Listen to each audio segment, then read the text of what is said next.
Hi. This is China, building 160 kilometers of highway with not a single human being. This is Shenzhen, a small fishing town in China, or that's what it was in the 1980s. This is a colony in Mars. We don't have this. See, one of the biggest problems that we have in the world right now is that we have a huge gap between construction and technology. Construction in the West specifically is stuck in 1996. Technology is in 2026. Today, infrastructure spending is about $4 trillion, and it's about 30 years behind, and there's zero tech native builders. This is my thesis: delete, delete, delete. The engineers that have been working on California high-speed rail since the 90s, delete. We're going to replace them with an engine, an engineering engine that uses AI to route an entire railroad without making a mistake. We're going to have data collected from all sources in the world. And if you guys ever played city builder games such as SimCity or City Skylines, this is our thesis for the current stage that we're at right now with the software.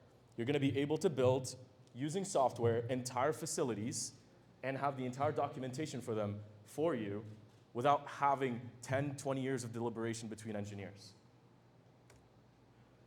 These engineers will also be able, or this software is also going to be able to give you the blueprints to build these. The next stage that we're going to is, well, before I go to that, the end result is what you can see here is a 1,600 kilometer pipeline that we've planned for one of the biggest companies in Canada that goes from Alberta to Manitoba. And this pipeline specifically that we worked on is supposed to displace Russian natural gas in the entire European market. Our next stage is we're going to replace these people, delete, with drones.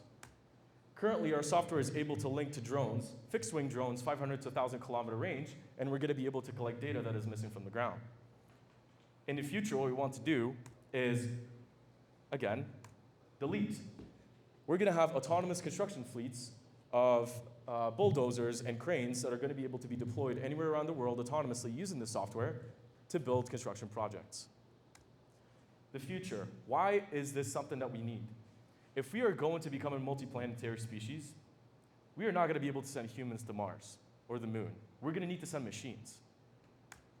Currently, what we want to do, as of 2026, is deploy forward deployed engineers to deploy into these industry leaders that have been stagnant for the past 30 years, gain industry intelligence, and then beat them. By 2035, we're going to be able to deploy our first fleet and build our first railroad or pipeline project. By 2045, once we have a proof of concept, we'll be able to deploy to other planets. This is the entire plan. If we are able to prove that this works on Earth autonomously anywhere in the world, we're able to build fast, we're going to be able to do it anywhere else in the universe. These are our current customers. Saipem, a big Italian EPC company, builds pipelines everywhere in the world. And TC Energy, which I've just talked about. They are the ones displacing the Russians in the European markets. This is me. My name is Rad. I'm a Canadian Army veteran. I did research at Harvard in physics, and I am 2 times finalist at certain international competitions. We are raising $1 million by the end of this month. If you want to talk, let's talk. Thank you.